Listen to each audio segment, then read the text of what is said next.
Tajuk utama 27 Disember selepas 28 tahun, sistem 3M akan menjadi 4M melalui sesi persekolahan baru. Assalamualaikum warahmatullahi wabarakatuh dan salam sejahtera. Selepas 28 tahun dengan 3M, sistem pendidikan rendah negara akan bertukar kepada 4M pada sesi 2011 atau lebih tepat lagi dari membaca, menulis dan mengira ditambah satu lagi kemahiran menakul. Ya, berikutan pengenalan kurikulum standard sekolah rendah KSSR menggantikan kurikulum bersepadu sekolah rendah KBSR. Bagaimanapun sistem baru itu hanya untuk pelajar tahun 1.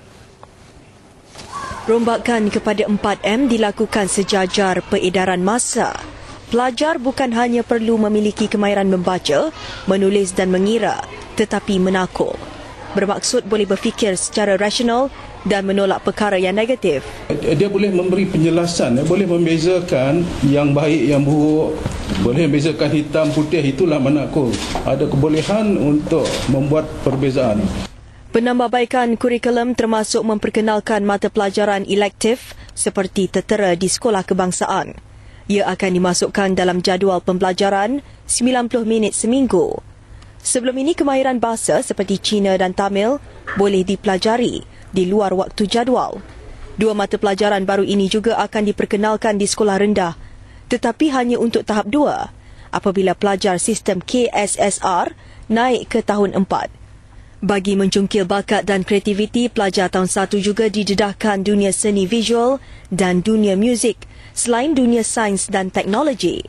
Dunia seni visual misalnya membolehkan pelajar bukan hanya menghasilkan lukisan tetapi arca dan reka bentuk menarik.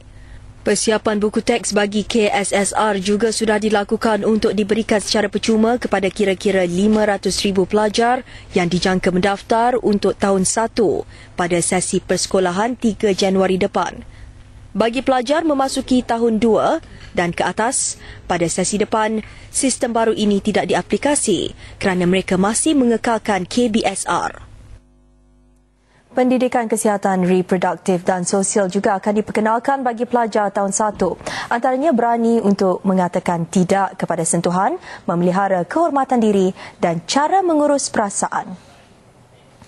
Misalnya inilah, jangan sentuh saya, salah satu dia punya perkara yang saya cakap tadi kan, dalam kurikulum kita, kurikulum standard kita. Bermakna kalau foreigner lah orang ataupun dia tak kenal, dia sudah mengetahui. Ia terkandung dalam buku Pendidikan Jasmani dan Pendidikan Kesihatan tahun 1. Pelajar akan diajar mengenai bahagian tubuh dan menolak sentuhan yang tidak selamat.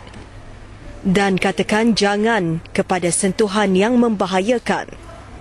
Di tahap 2 pula, pelajar akan didedahkan kepada risiko hubungan seks sebelum nikah, jangkitan penyakit seksual dan kemahiran untuk berkata tidak kepada rokok, alkohol serta dadah.